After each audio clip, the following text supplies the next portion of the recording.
जानने की कोशिश करेंगे।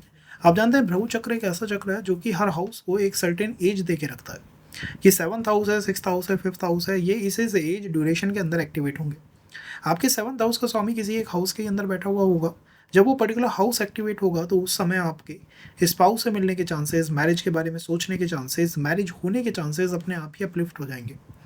जिन जिन हाउसेज के साथ आपका 7th हाउस का स्वामी कनेक्ट करेगा by conjunction, by aspect, by exchange, by नक्षत्र एक्सचेंज, वो हाउसेज भी रोल प्ले करेंगे आपकी मैरिड लाइफ के अंदर। वो हाउसेज भी रोल प्ले करेंगे उस एज के अंदर कि इस एज में आपको किसी पर्सन के मिलने की संभावना काफ़ी इंक्रीज हो सकती है।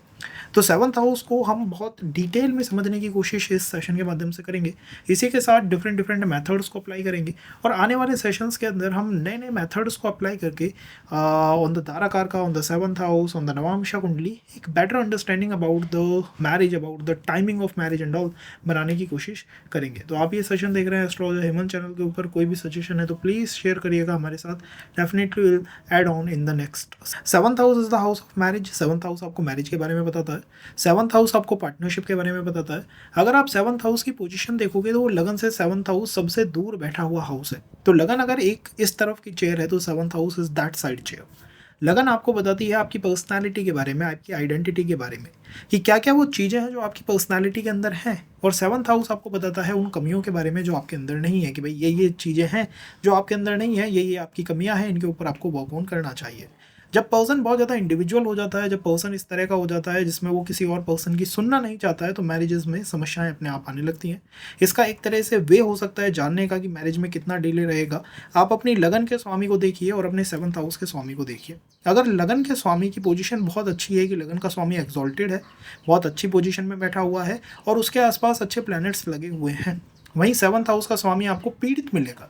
इसका रीज़न ये है कि पर्सन के अंदर या तो कोई समस्या नहीं है, या तो उसके अंदर कोई प्रॉब्लम ही नहीं है, उसकी पर्सनालिटी इस तरह की है, या फिर उसकी पर्सनालिटी इस तरह की है कि उसके अंदर प्रॉब्लम्स तो हैं but comes to the explanation, या फिर वो रेक्टिफाई अपनी समस्याओं को कभी भी नहीं करेगा। और आपका basic work of your partner is कि वो आपकी समस्याओं को आपके समक्ष ला के रख दे।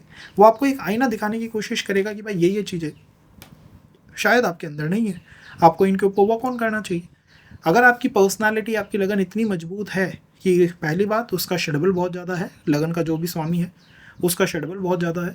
सेकंड बात, उसके आसपास ज़्यादा प्लैनेट्स बैठे हुए हैं। And the third thing is कि वो एक्सॉल्टेड है या फिर किसी अच्छे नवमांश के अंदर बैठा हुआ है, तो मैरिज में डिले आएंगे।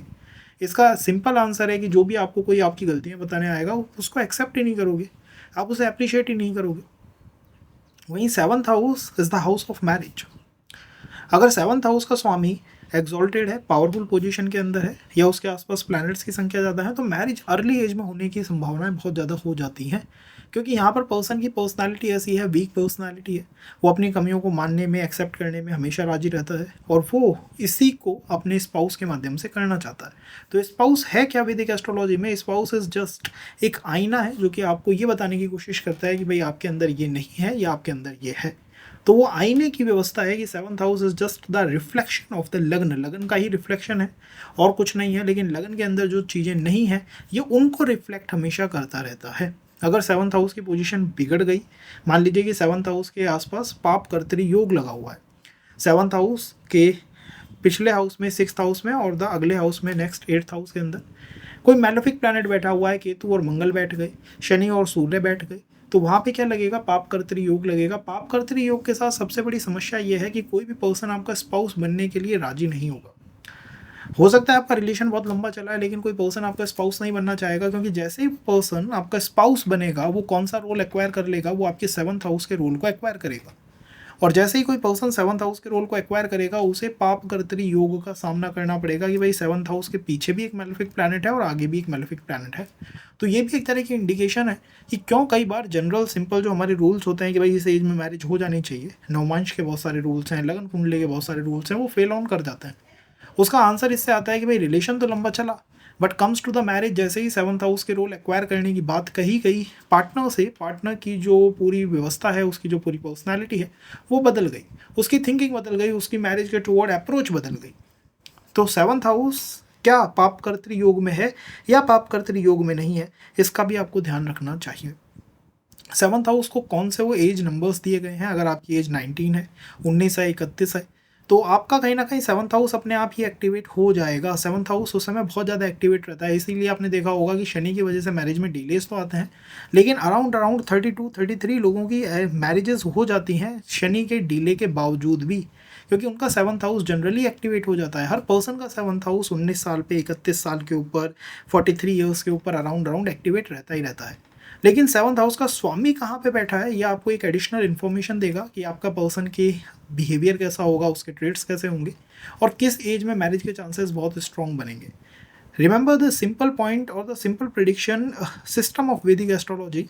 मैलेफिक जो प्लैनेट होंगे, मैलेफिक प्लैनेट्स जो होंगे, वो मैरिज को कहीं ना कहीं रोकने की कोशिश करेंगे, और बेनिफिक्स प्लैनेट्स जो होंगे वो मैरिज की तरफ आपको ले जाने की कोशिश करेंगे। अगर हम बेनिफिक्स और मैलेफिक्स की बात करें तो मैंने आपको बताया कि 7th हाउस एक आईना है, एक वो व्यवस्था है जो कि आपकी कमियों को बताने की कोशिश करता है कि ये आपके अंदर नहीं है या ये चीज़ आपके अंदर है। कौन से ऐसे प्लैनेट्स हैं जो कभी अपनी कमियां नहीं सुनना चाहेंगे? उनमें सबसे ऊपर नाम आता है सूर्य का। Surya is the king, Surya is the राजा, और राजा अपनी कमियों को कभी भी बर्दाश्त नहीं करेगा।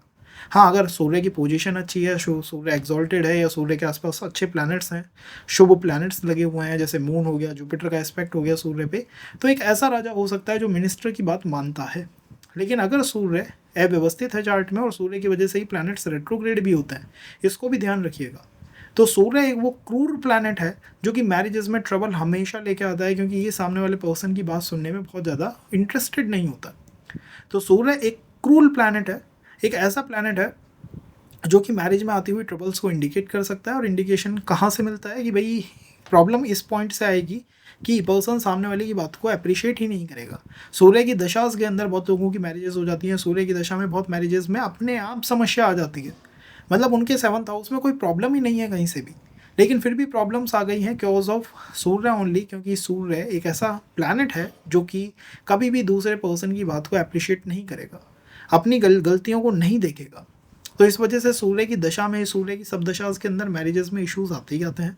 तो अगर आपके 7th हाउस के लॉर्ड के ऊपर, 7th हाउस के ऊपर, या फिर 7th हाउस के आप कह सकते हैं स्वामी के ऊपर प्लैनेट सूर्य का प्रभाव कहीं से भी आ रहा है, तो वो मैरिज में एक ट्रबल का रीज़न हो सकता है, क्योंकि आप अपने पर्सन की बात सुनना ही नहीं चाहते, आप उस पर्सन को बोलने का मौका तक नहीं दोगे। सूर्य इन द लग्न कई बार मैरिज में ट्रबल्स को इंडिकेट कर देता है, क्योंकि सामने वाले को आप बोलने का मौका तक नहीं दोगे।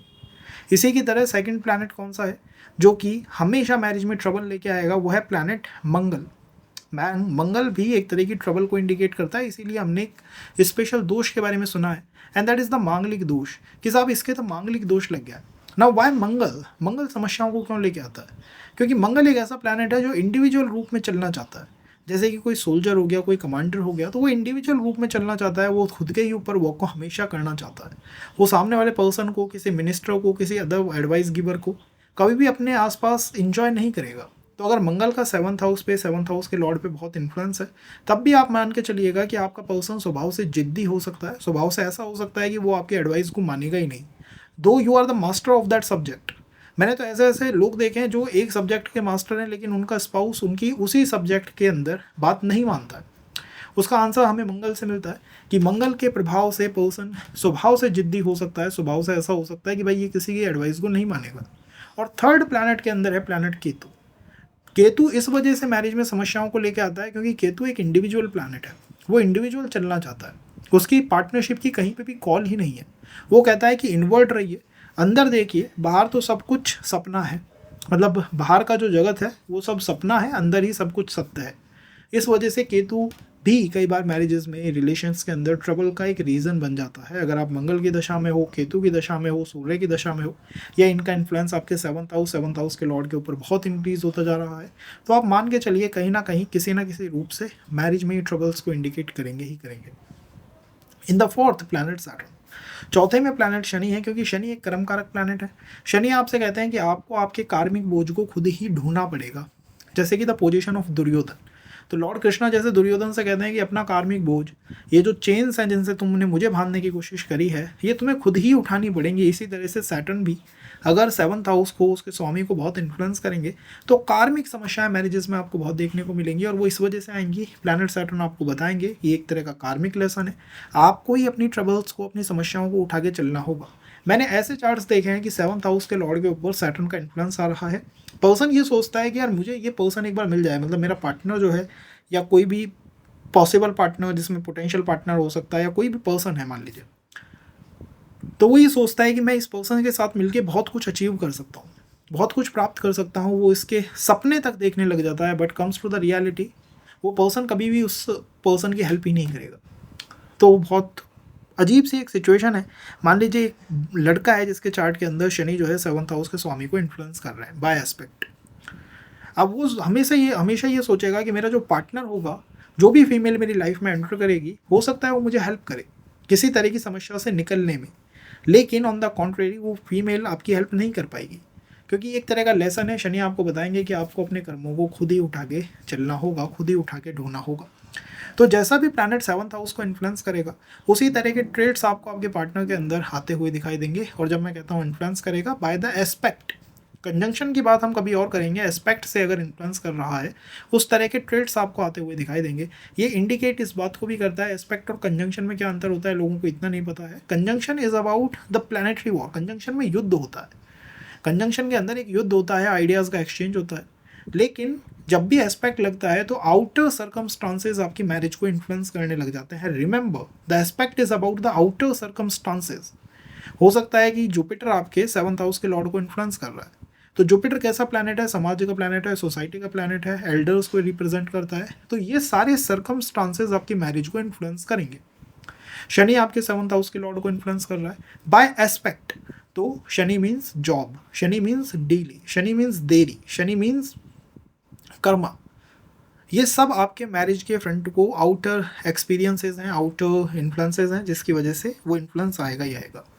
तो अगर आपके 7th हाउस का लॉर्ड कोई एक स्पेसिफिक प्लैनेट बनता है और उसको कोई दूसरा या तीसरा प्लैनेट देख रहा है, तो वो जो दूसरा और तीसरा देखने वाला प्लैनेट है, जब भी उसकी दशा आपके पार्टनर के चार्ट के अंदर चलेगी, कोई ना कोई आउटर एक्सपीरियंस ऐसा रहेगा, कोई आउटर सर्कमस्टांसेस ऐसे बनेंगे जिनकी वजह से मैरिज में पॉजिटिव या नेगेटिव इन्फ्लुएंस आता हुआ दिखाई देगा। तो they are not the basic traits of your partner, but they are the outer circumstances, कि भाई बाहर से ही कुछ ऐसा हो गया कि चीज़ें नहीं चल पाई। तो कई बार लोग पूछते हैं कि क्या ये basic traits of my partner है या फिर ये सर्कमस्टांसेस हैं। तो सर्कमस्टांसेस कब आते हैं? जब कोई प्लैनेट आपके 7th हाउस के लॉर्ड को एस्पेक्ट कर रहा हो, देख रहा हो। तो हमने कुछ प्लैनेट्स के बारे में देखा कि सूर्य, प्लैनेट सैटर्न, प्लैनेट मंगल, प्लैनेट केतु, ये 4 प्लैनेट्स जो है वो मैरिज के फ्रंट के लिए दुखदाई प्लैनेट्स हैं। इनकी वजह से पर्सन इंडिविजुअल हो सकता है, इंडिविजुअल अप्रोच रख सकता है। और इसके अंदर प्लैनेट सूर्य, क्योंकि सूर्य 7th हाउस की जो भी कॉल है उसको सीधा ही निगेट कर देते हैं। वो कहते हैं कि मुझे किसी चीज़ के बारे में सुनना ही नहीं है। अब बात आती है कि 7th हाउस का लॉर्ड बैठा कहाँ हुआ है। आपको पता है 7th हाउस का लॉर्ड जिस भी हाउस के अंदर जाके बैठेगा, वो हाउस, उसके ट्रेड्स आपके पार्टनर को सबसे गहरा इन्फ्लुएंस करेंगे। 7th हाउस के अंदर पार्टनरशिप करने की अब अद्भुत क्षमता है। पार्टनरशिप्स का हाउस है तो पार्टनरशिप करने की अद्भुत क्षमता है, लेकिन इसी के साथ ये आपको आपकी कमियां दिखाता है। कई बार लोगों को लगता है कि 7th हाउस का लॉर्ड अगर लगन में बैठ जाएगा तो केंद्र और त्रिकोण का एक अच्छा राजयोग बन जाएगा। और यस, ये ट्रू है कि अगर 7th हाउस का स्वामी लगन के अंदर बैठा हो तो केंद्र और त्रिकोण का एक अच्छा राजयोग दिखाई देता है। लेकिन यहाँ ये भी देखना होगा कि 7th हाउस की बेसिक आदत क्या है। वो बेसिक रूप से मारक है, वो बेसिक रूप से कमियों को देखता रहता है। तो अगर 7th हाउस का लॉर्ड लगन में बैठा हुआ है तो कहीं ना कहीं पर्सन एक इन्फीरियरिटी कॉम्प्लेक्स से हमेशा परेशान रहेगा। उसको ये लगेगा मेरी पर्सनालिटी में इतना कुछ है लेकिन फिर भी मैं अपनी कमियां ही देखता रहता हूँ all the time. The issue comes from the 7th house Lord sitting in the लग्न, वो लग्न के अंदर बैठा हुआ है। इस वजह से ये एक समस्या है जो कि पर्सन को देखनी पड़ती है, देखने को मिलती है। लगन मीन्स आपके आसपास का एनवायरनमेंट। तो ये एक इंडिकेशन हो सकती है कि आपको आपका पर्सन आपके आसपास के एनवायरनमेंट से मिल सकता है। आप आसपास का जो एनवायरनमेंट है वो बहुत इन्फ्लुएंस करेगा आपके रिलेशनशिप को, आपकी मैरिज को। थर्ड थिंग, लगन के अंदर हमेशा influence of planet Surya, planet गुरु और प्लैनेट बुध आता रहता है। अगर मैं बात करूँ द ट्रेड्स की, तो आपके पार्टनर के अंदर वो स्टेटस की पावर बहुत ज़्यादा रिफ्लेक्ट करेगी कि मेरा एक स्टेटस है, डोमिनेंस है। और कहीं ना कहीं आपका पर्सन जुपिटर से और प्लैनेट बुध से बहुत ज़्यादा डायरेक्शन को प्राप्त करता है। तो अगर मैं बात करूँ कि किस प्लैनेट से बहुत ज़्यादा इन्फ्लुएंस है, तो आई थिंक वो अपने ग्रैंडफादर से या फिर अपनी भुआ पक्ष से बहुत ज़्यादा इन्फ्लुएंस हो सकता है। मीन्स आपका स्पाउस ग्रैंडफादर से या भुआ पक्ष से बहुत ज़्यादा इन्फ्लुएंस हो सकता है। और कहीं ना कहीं उनकी लाइफ में डायरेक्शन सेट करने का काम जो है वो ग्रैंडफादर ने या फिर भुआ पक्ष ने करा होगा। इस बात को एक्सेप्ट करा जा सकता है। हो सकता है भुआ ने कुछ ऐसे सर्कमस्टांसेस क्रिएट कर दिए हों कि उनकी लाइफ को प्लस या माइनस, पॉजिटिव या नेगेटिव किसी तरह का चैलेंज फेस करना पड़ा हो। ये सेम ग्रैंडफादर के बारे में कहा जा सकता है कि उन्होंने कुछ ऐसा डिसीजन लिए हों जिससे कि उनकी लाइफ जो है वो इधर से उधर हो गई हो। लेकिन बेसिक ट्रेड्स में ये पर्सन आपको आसपास के सर्कमस्टांसेस में, मतलब आप आसपास की ही एनवायरनमेंट के अंदर देखने को मिल सकता है। और इसकी बेसिक आदत यह है कि ये आपको फिगर आउट करे, ये आपको ढूंढे। तो यहाँ पर बहुत ज़्यादा पर्सन को खुद एफर्ट देने की कोशिश नहीं करनी चाहिए कि मैं जाके किसी अपने स्पाउस को ढूंढूं, क्योंकि कोई पर्सन है जो कि आपकी लगन के ही अंदर आके बैठा हुआ है, तो वो आपके ऊपर एक तरह की नज़र बना के पहले से ही बैठा हुआ है। इसको एक्सेप्ट करके या ध्यान रख के देखा जा सकता है। अगर हम एज वाइज बात करें तो फर्स्ट हाउस एक्टिवेट होता है 13 साल पे, 25 साल पे। फर्स्ट हाउस एक्टिवेट होता है 37 पे। तो ये 3 ईयर्स तो हमारे पास सीधे सीधे आ गए कि इनके अंदर मैरिजेस के कुछ चांसेस, रिलेशनशिप के कुछ चांसेस रह सकते हैं। और उसी के साथ साथ फर्स्ट हाउस का लॉर्ड 7th हाउस से कनेक्ट भी कर रहा है। तो 7th हाउस कब एक्टिवेट होगा? 7th हाउस की एक्टिवेशन हमें मिलती है 19 साल पे, 31 ईयर पे और 43 ईयर्स पे। तो यहाँ इन एज ब्रैकेट्स के अंदर किसी तरह के रिलेशनशिप की या किसी तरह के पर्सन की लाइफ के अंदर आने की संभावना काफ़ी इंक्रीज हो सकती है, हो जाती है। और ये रनिंग एज है, मीन्स इस एज के अंदर आप चल रहे हैं। अब इसी के साथ साथ क्या कोई थर्ड प्लैनेट भी है जो आपके लगन में बैठे हुए 7th हाउस के स्वामी को इन्फ्लुएंस कर रहा है? मान लीजिए कंजंक्शन में कोई प्लैनेट है, कोई एस्पेक्ट कर रहा है, तो उन चीज़ों को हम नेक्स्ट सेशन के अंदर कवर अप करेंगे। उनसे एज, किस एज में मिलेगा, कैसे सर्कमस्टांसेस रहेंगे, ये सब कुछ जो है चेंज हो सकता है।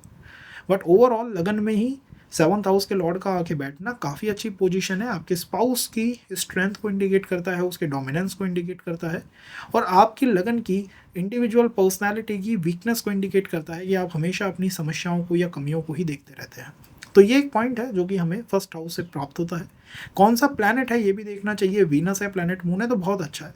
वहीं अगर सूर्य जैसा प्लैनेट है या मंगल जैसा प्लैनेट है तो बिट टॉक्सिक हो सकता है। आप अपनी बर्थ डिटेल्स मेंशन करिए या फिर अपने चार्ट के बारे में बताइए कि मेरा ये प्लैनेट है, यहाँ बैठ के मेरे फर्स्ट हाउस में बैठे सप्तमेश को देख रहा है। तो उससे अगर हम कुछ और एडिशनल एड ऑन कर पाएंगे तो yup we will do in the next session. अगर हम सेकंड हाउस की बात करें कि 7th हाउस का स्वामी सेकंड हाउस में बैठ गया है, guys second house is all about आपकी ग्रोथ। आपको जब भी ग्रो करना होगा तो आपको सेकंड हाउस को देखना ही पड़ेगा। फर्स्ट हाउस से हमारे आइडियाज़ जनरेट होते हैं कि मुझे क्या करना है, और सेकंड हाउस आपको ये बताता है कि आप इसे कैसे करेंगे। भाई आपको कुछ करने के लिए कुछ संसाधन भी तो चाहिए होंगे ना, रिसोर्स भी चाहिए होंगे। सबसे पहले पैसा चाहिए, परिवार चाहिए, फूड चाहिए, ये सब सेकंड हाउस से ही आता है। आपके 7th हाउस का स्वामी उठता है, सेकंड हाउस में बैठ जाता है, इसका मतलब है कि आपका पर्सन आपकी ग्रोथ में सबसे इम्पोर्टेंट योगदान देगा। और वो अच्छा योगदान हो सकता है या बुरा योगदान हो सकता है, depending on the alignment. But आपकी ग्रोथ आपके पर्सन को बाईपास करके नहीं हो सकती। मीन्स अगर कोई मुझसे ये पूछे कि मैं कोई पार्टनरशिप करने जा रहा हूँ, कोई बिजनेस करने जा रहा हूँ, क्या मेरा पर्सन मैटर करता है इस बिजनेस के लिए? तो बहुत ज़्यादा मैटर करता है। आपकी ग्रोथ विदाउट द पर्सन हो पाना थोड़ा सा मुश्किल है यहाँ पर, कॉज ये सेकंड हाउस में बैठा हुआ है। आपके पर्सन की पूरी थिंकिंग और पूरा स्ट्रक्चर आपकी फैमिली के बारे में है। वो आपकी फैमिली को देखना चाह रहा है, फैमिली को समझना चाह रहा है, और कहीं ना कहीं फैमिली की कमियों को भी देखता है कि भाई फैमिली के अंदर ये ठीक नहीं है, वो ठीक नहीं है, इनके परिवार में ये समस्या है, वो समस्या है। सेकंड हाउस में बैठा हुआ प्लैनेट हमेशा 8th हाउस को देखेगा, 8th हाउस को इन्फ्लुएंस करता रहेगा। तो मैरिज को कौन से वो सर्कमस्टांसेस हैं जो सबसे ज़्यादा प्रभावित करते हैं? आई थिंक अगर आपका पार्टनर किसी तरह की रिसर्च में चला जाता है, कि मतलब कोई रिसर्च करना उसने शुरू कर दिया है, कोई PhD करना उसने शुरू कर दिया है, या फिर ऑकल्ट में अगर इन्वॉल्व हो जाता है, या फिर आपसे बातों को छुपाने लग जाए, तो ये 4 से 5 चीज़ें हैं जो कि आपकी मैरिज को सबसे ज़्यादा प्रभावित करेंगी, सबसे ज़्यादा इन्फ्लुएंस करेंगी। मतलब ये आउटर सर्कमस्टांसेस है कि अगर ऐसा कुछ होगा तो आपकी मैरिज पे इम्पैक्ट आएगा ही आएगा, उसका कोई इफ और बट नहीं है, वो आएगा ही आएगा। 8th हाउस, अगर 8th हाउस कहीं भी इन्वॉल्व हुआ तो वो मैरिज के फ्रंट को डिस्टर्ब करेगा ही करेगा। कब ये एक्टिवेट हो सकता है? सेकंड हाउस की एक्टिवेशन की भी एक टाइम है। अगर आप 14 ईयर्स के हैं, 14 ईयर्स पे ये फर्स्ट बार एक्टिवेट होता है। सेकंड में आप कह सकते हैं 14 के बाद 26 पे ये एक्टिवेट रहता है। तो इन 2 एज ब्रैकेट्स में कोई संबंध देखने को मिल सकता है। उसके बाद ये 38 पे भी एक्टिवेट होता है। तो 14, 26 एंड 38 ये कुछ अच्छी ड्यूरेशंस हो सकती हैं जब हमें कोई पर्सन देखने को मिल जाए। इसी के साथ साथ कॉज ये 8th हाउस को इन्फ्लुएंस कर रहा है, तो 20, 32, 44 इन पे भी किसी तरह के मैरिज के चांसेस चार्ट में बनने की संभावनाएं बहुत व्याप्त हो जाती हैं, 20, 32 एंड 44। उसके अलावा सेकेंड हाउस कॉज ये प्लैनेट वीनस और प्लैनेट मून से कंट्रोल्ड हाउस है। इसमें आप लुक्स की तो चिंता ही छोड़ दीजिए, मतलब लुक्स तो यहाँ बहुत अच्छे ही मिलते हैं हमेशा। और मैरिज सस्टेनेबिलिटी का पूरा रोल आपके पर्सन के ऊपर है। यहाँ पर मैरिज में मैच मेकिंग करना बहुत ज़्यादा आवश्यक है, क्योंकि आपकी ग्रोथ आपके पर्सन पे डिपेंड करती है। उसका एक डिसीजन और आपकी व्यवस्था इधर से उधर हो सकती है। मैरिज, अरेंज मैरिज के चांसेस अपने आप इंक्रीज हो जाते हैं जब भी 7th हाउस और 2nd हाउस का कनेक्शन हो। कौन सा प्लैनेट उसे देख रहा है, कौन से प्लैनेट उसे इन्फ्लुएंस कर रहे हैं, ये भी आपको देखना चाहिए। किन प्लैनेटों का एस्पेक्ट आपके 2nd हाउस के ऊपर जा रहा है, उसको समझने के लिए आप एस्पेक्ट की सीरीज देखिए जो अभी हमने डिस्कस करी है। थर्ड सेशन में हम definitely will discuss about the aspects, about the conjunctions and कौन सा हाउस किस पर्टिकुलर टाइम पे एक्टिवेट होता है। तो वहाँ पर मैरिज के चांसेस अपने आप में ही चार्ट में बनते हुए दिखाई देंगे। अगर मैं थर्ड पे बात करूँ तो in the third we will cover the third house. Third house पे कैसा इन्फ्लुएंस है, किन प्लैनेट्स का इन्फ्लुएंस है। थर्ड हाउस आपका कम्युनिकेशन है। आप जब भी बातचीत करते हो तो आप अपने थर्ड हाउस को स्टिम्युलेट कर देते हो, एक्टिवेट कर देते हो। थर्ड हाउस पे मंगल का, प्लैनेट बुध का, प्लैनेट राहु का, 3 प्लैनेट्स का इन्फ्लुएंस आता है। थर्ड हाउस में जब भी 7th हाउस का स्वामी बैठेगा, पर्सन स्वभाव से जिद्दी होगा ही होगा। स्वभाव से वो बातों को ना सुनने वाला, बातों को ना मानने वाला ऐसा हो सकता है, क्योंकि थर्ड हाउस में प्लैनेट मंगल का इन्फ्लुएंस हमेशा आता रहता है। ये विल पावर का हाउस है। तो सामने वाले पर्सन के बेसिक ट्रेड्स में तो उसकी विल पावर सबसे स्ट्रांग दिखाई देती है इन द फुल फैमिली, पूरे परिवार में। इस पर्सन के आपकी लाइफ में आने के बाद हो सकता है आप जॉब से बिजनेस का कोई स्विच करना चाहें, या जॉब में ही ग्रो करना चाहें कि यार जॉब में एक नहीं, अब मुझे मल्टीपल जॉब्स करनी है, एक से अधिक काम करना है। प्लैनेट बुध और प्लैनेट राहु के इन्फ्लुएंस की वजह से कहीं ना कहीं स्पाउस को लेके ड्रीमी आइडियाज़ बहुत हो सकते हैं कि स्पाउस ऐसा होगा वैसा होगा, इसके बारे में बहुत सोचता है थर्ड हाउस। और राहु का इन्फ्लुएंस कहीं ना कहीं फॉरेन कनेक्शंस को इंडिकेट कर सकता है कि इस पर्सन के ऊपर फॉरेन के कनेक्शंस भी होंगे, क्योंकि यहाँ पर आपके थर्ड हाउस में प्लैनेट बैठा हुआ है। आई थिंक आउटर सर्कमस्टांसेस में अगर आप कोई स्पिरिचुअल ट्रैवल करोगे, कोई लॉन्ग ट्रैवल करोगे, या फिर फॉरेन ट्रैवल, तो ये 2 से 3 चीज़ें, या फिर किसी गुरु का मिलना, ये 2 से 4 चीज़ें आपकी मैरिज के फ्रंट को सबसे ज़्यादा इन्फ्लुएंस करती है। इनका इन्फ्लुएंस सबसे गहरा देखा जाएगा आपके मैरिज के ऊपर। जैसे ये एक्टिवेट होंगे, मैरिज के फ्रंट को वो इन्फ्लुएंस करेगा। तो अगर आप किसी गुरु से मिलने जाते हो तो कुछ पॉजिटिव या कुछ negative influence in the marriage आ सकते हैं। फॉरेन ट्रैवल की बात हो सकती है कि आप अपने पार्टनर से मिलते हो और तुरंत ही आपका पार्टनर विदेश चला जाता है। दिस ऑल्सो हैपन्स अगर वीनस या फिर 7th हाउस का स्वामी थर्ड हाउस के अंदर बैठा हुआ हो। इसको ध्यान रखिएगा, क्योंकि वीनस भी मैरिज का एक कारक तो है। इसके अलावा थर्ड हाउस से आप ये कह सकते हैं कि पर्सन बातों नहीं होगा, बातचीत बहुत करने वाला होगा। अब बात आती है इस हाउस के एक्टिवेशन की, तो ये हाउस एक्टिवेट होता है 15 साल पे, 27 साल पे, उसके बाद ये एक्टिवेट होता है 39 के आसपास। तो आप मान सकते हैं कि अगर 15, 27, 39 है तो यहाँ पर किसी स्पाउस के क्या कोई रिलेशनशिप बनने के या कोई पर्सन आपकी लाइफ के अंदर आने के चांसेस काफ़ी ज़्यादा इंक्रीज हो जाते हैं। 7th हाउस बिजनेस और पार्टनरशिप का भी है, तो उस तरह से भी हमें इस चीज़ को देखना चाहिए। इसके बाद आई थिंक 21, 33 और 45 इन एज ब्रैकेट्स का भी बहुत गहरा इन्फ्लुएंस आपकी मैरिज के ऊपर आएगा। तो ये 2 एज ब्रैकेट्स तो हमें सीधे सीधे शुरुआत में ही दिखाई देते हैं। एंड आई थिंक यहाँ पर पर्सन की लाइफ को शेप करने में उसकी मदर का रोल सबसे इम्पोर्टेंट होगा। अगर किसी का शुक्र या 7th हाउस का स्वामी थर्ड हाउस में बैठ जाए तो उसकी मदर का इन्फ्लुएंस बहुत गहरा होगा उसकी लाइफ को शेप करने में। मदर का या फिर सिस्टर का आप मान सकते हैं। तो आप ये कह सकते हैं कि कॉज मेरा 7th हाउस का स्वामी थर्ड हाउस में बैठा है, मेरे पार्टनर की लाइफ को उसकी मदर ने या फिर उसकी सिस्टर ने पूरी तरह शेप करने की कोशिश करी है। अगर आप उनके साथ भी अच्छे संबंध बनाएं तो ही मैरिज सस्टेनेबल है, क्योंकि लाइफ को शेप तो कौन कर रहे हैं, मदर या फिर मदर या फिर सिस्टर। अगर हम 7th हाउस के लॉर्ड को 4th हाउस में देखें तो guys 4th house is the house of comfort. 4th house सुख के बारे में बताता है कि मेरा कंफर्ट कितना है। जब भी 7th हाउस का स्वामी 4th हाउस में बैठेगा तो पर्सन आपके कंफर्ट के साथ किसी तरह की पार्टनरशिप करना चाहता है। पर्सन का जो डिसीजन होगा वो आपके कंफर्ट को इधर से उधर कर सकता है। अच्छे डिसीजन अगर पर्सन लेगा तो आपका कंफर्ट अपने आप ग्रो करेगा, और उसका एक भी नेगेटिव डिसीजन आपके पूरे कंफर्ट के हाउस को डिस्टर्ब करके रख सकता है। दोनों केंद्रों का संबंध बहुत अच्छा संबंध है। यहाँ पर इंडिकेट होता है कि आपके पार्टनर को जो शेप दी गई है, मतलब आपके पार्टनर को जो आइडियाज़ आते हैं या उसको क्या करना चाहिए क्या नहीं करना चाहिए, या तो ये उन्हें उसकी मदर बताएंगे या फिर उसकी सिस्टर बताएंगे। पूरी तरह से मदर और सिस्टर का इन्फ्लुएंस उसकी पर्सनैलिटी में दिखाई देगा कि वही हैं जो कि इसकी लाइफ को शेप कर रहे हैं। 4th हाउस से और क्या आता है, 4th हाउस से सुख आता है, कंफर्ट आता है, इसी के साथ साथ वाहन, गाड़ी, घर, सब कुछ 4th हाउस से आता है। तो आप ये मान सकते हैं कि यहाँ पर मैरिज ना होकर एक तरह का कंफर्ट या एक तरह की स्टेटस की कॉल है, कि स्टेटस और कंफर्ट दोनों की कॉल यहाँ से बनी है। ओवरऑल केंद्रों का संबंध अच्छा माना जाता है। 4th हाउस के एक्टिवेशन के टाइम क्या है, कि 4th हाउस कब कब एक्टिवेट होगा। भाई किसी टाइम पे तो एक्टिवेट होता होगा ना, 26 पे एक्टिवेट होता है 4th हाउस। 26 के टाइमिंग पे एक्टिवेट होगा, 16 के टाइम पे एक्टिवेट होगा, 16 साल पे एक्टिवेट होगा, उसके बाद 28 पे एक्टिवेट होगा और उसके बाद ये 40 पे एक्टिवेट होगा। तो अगर 7th हाउस का स्वामी यहाँ बैठा हुआ है तो पहली तो इंडिकेशन यहीं से बन जाती है कि 16 पे, 28 पे और 40 पे इन एज ब्रैकेट्स में किसी तरह का रिलेशनशिप हो सकता है पर्सन का रहा हो, या मैरिज के कुछ चांसेस उस टाइम पे रहे हों। क्योंकि 4th हाउस में बैठा हुआ प्लैनेट 10th हाउस को देख रहा है। मैरिज को कौन से सर्कमस्टांसेस हैं जो बहुत ज़्यादा इन्फ्लुएंस करने वाले हैं? अगर आपकी जॉब में कुछ होता है, मान लीजिए जॉब में अप या डाउन कुछ भी होगा, या फिर अगर आप का 10th हाउस मतलब आप अपने फादर की बहुत ज़्यादा सुनते हैं, तो आप ये मान सकते हैं कि मैरिज में उन चीज़ों का नकारात्मक इम्पैक्ट देखने को आपको मिलेगा। तो आउटर सर्कमस्टांसेस में केवल और केवल फादर की बहुत ज़्यादा सुनना और जॉब के ऊपर बहुत ज़्यादा ध्यान केंद्रित करना मैरिज को हर्ट करता है। इसके अलावा कुछ और हर्ट करे ये इंडिकेट नहीं होता है, डिपेंडिंग ऑन द प्लैनेट की प्लैनेट कैसा है। मान लीजिए आप मुझसे कहेंगे कि शनि बैठा हुआ है, तो शनि के तो 3 डिफरेंट एस्पेक्ट हैं। मंगल बैठा है तो मंगल के 3 डिफरेंट एस्पेक्ट है। उसके अनुसार भी चीज़ें जो हैं वो एडजस्ट हो जाती हैं, बट ओवरऑल 7th और 4th का जो कनेक्ट है वो एक सुपीरियर कनेक्ट है, एक अच्छा कनेक्ट है। इसके बाद आप ये मान सकते हैं कि ये मैरिज के जो चांसेस हैं उसमें हमने 4th हाउस की बात करी। 10th हाउस अपने आप को एक्टिवेट करता है 22 पे, 34 पे और 46 पे। तो इन एज ब्रैकेट्स में भी किसी तरह के संबंध की व्यवस्था लग सकती है, depending on the planet guys. हम चीज़ों को ईजी करने की कोशिश कर रहे हैं, तो हो सकता है कोई और प्लैनेट भी आपके 7th हाउस के स्वामी को देख रहा हो बाय एस्पेक्ट, तो उसकी वजह से भी वो एज ड्यूरेशंस चेंज हो जाएंगे। ऐसा नहीं है कि इन्हीं एजेस भी ही एक्टिवेट होगा। अगर कोई प्लैनेट देख रहा है तो वो भी तो अपनी एज को इम्प्लांट करेगा कि भाई इस एज पे भी मैं मैरिज करा सकता हूँ। तो ये डिपेंड करता है कि कौन सा प्लैनेट देख रहा है, एस्पेक्ट कर रहा है, कंजंक्शन में है। लेकिन ओवरऑल एक्टिवेशन 4th हाउस का 2 एज ब्रैकेट्स जो मैंने आपको बताई हैं, 4th हाउस की और 10th हाउस की, इनमें होने के मैक्सिमम चांसेस रहता है।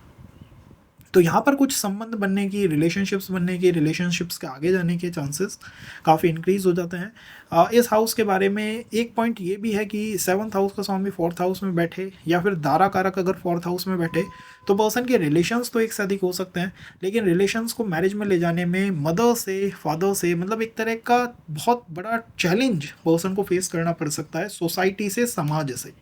क्योंकि 4th हाउस एक ऐसा हाउस है जिसपे जुपिटर का इम्पैक्ट बहुत गहरा होता है।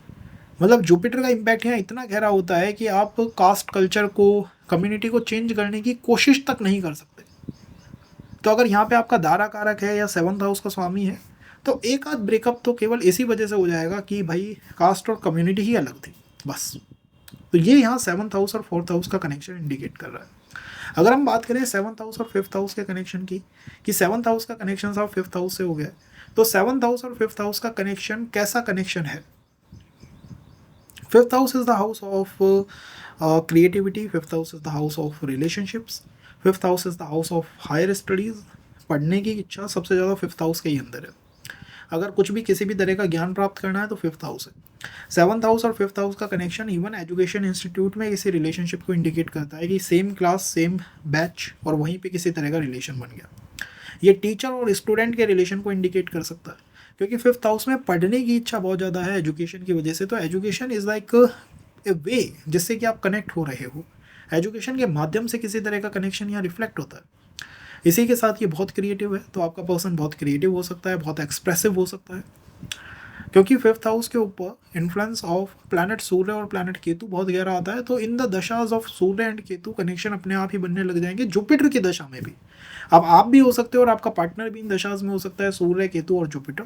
इन तीनों के अंदर इनकी महादशा, इनकी अंतर्दशा, इनकी प्रत्यंतर दशा आपको आपके पर्सन के साथ कनेक्ट करा सकती है।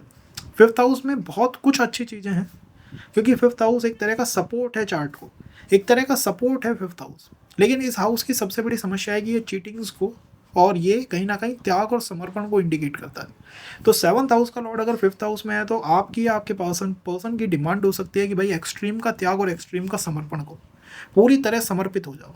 पूरी तरह का जो डिवोशन है ना, वो कॉल होती है आपकी, आपके स्पाउस की, आपकी, आपके पर्सन की। और अगर वो डिवोशन नहीं होगा तो यहाँ चीज़ें प्रॉब्लमेटिक रहेंगी, तो यहाँ सिचुएशन अंडर कंट्रोल नहीं हो पाएगी। तो कॉल क्या है, डिमांड क्या है कि पूरी तरह से डिवोशन दे दीजिए, पूरी तरह से डिवोट हो जाइए। और ये नहीं हो पाने की वजह से बहुत रिलेशनशिप्स फेल करते हैं। इसमें फेलिंग भी इसी तरह की होती है कि भाई सामने वाला पर्सन जो है वो या तो अपने फ्रेंड सर्कल के इन्फ्लुएंस में आ गया, या आप अपने फ्रेंड सर्कल के इन्फ्लुएंस में आ गए, या फिर आप अपने गेन्स के बारे में सोच रहे हो और सामने वाला पर्सन अपने गेन्स के बारे में सोच रहा है, या दोनों ही लोग जो है मिलके सोशल मीडिया के बारे में सोच रहे हैं, तो फिर ये रिलेशंस फेल करेंगे। मतलब मैरिज को सस्टेन कौन कर सकता है या रिलेशन को सस्टेन कौन कर सकता है? आपका फ्रेंड सर्कल, आप दोनों के सेम ऑब्जेक्ट्स की सेम तरह का गेन प्राप्त करना है, सेम तरह का लाभ चाहिए। और थर्ड, सोशल मीडिया। अगर ये 2-3 चीज़ें आपके कंट्रोल में हैं, आपके बैलेंस में हैं, तो मैरिज या रिलेशन बचेगा। नहीं है तो फिर ये नहीं बचेगा, फिर ये बर्बाद हो सकता है। क्योंकि 7th और 5th का कनेक्ट रिलेशनशिप्स के लिए या फिर टर्निंग रिलेशन इनटू मैरिज देखा जाता है। लेकिन मैं ये मानता हूँ कि 5th house is the house of त्याग और समर्पण। अगर डिवोशन नहीं है तो यहाँ संबंध चल पाना बहुत मुश्किल हो जाएगा। मतलब आपका पर्सन है और उसका कोई और दूसरा फ्रेंड है, तीसरा फ्रेंड है, चौथा कोई पर्सन है, मतलब कोई और भी उसके साथ जुड़ा हुआ है, तो ये सब चीज़ें 5th हाउस में वर्कआउट करती ही नहीं है। ये कब एक्टिवेट हो सकता है? ये एक्टिवेट हो सकता है 17 साल पे, 29 पे, 41 पे, और उसी के साथ साथ 23, 35 और 47 इन एज ब्रैकेट्स के आसपास किसी तरह के रिलेशनशिप की या किसी तरह के पर्सन की आपकी लाइफ में एंट्री हो सकती है। ध्यान रखिएगा guys, we are trying to make it easy for you.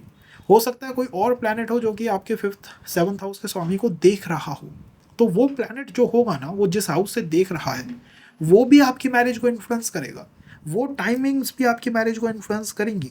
लेकिन मुझे नहीं पता कि कौन सा प्लैनेट देख रहा है। तो अगर आप कमेंट्स करेंगे, अगर आप बताएंगे कि या we want more sessions the same, आप कह सकते हो सेम स्ट्रक्चर पे, तो we definitely will cover those planets and those houses too. But for that we need the information from your side that this planet is respecting my 7th house lord from this particular house. So हम एक general session से एक specific session की तरफ shift कर जाएंगे। अगर हम 6th हाउस की बात करें, 7th हाउस और 6th हाउस का संबंध, 6th हाउस में तो कोई प्लैनेट अगर आ गया तो वो प्रारब्ध की चपेट में आ जाता है।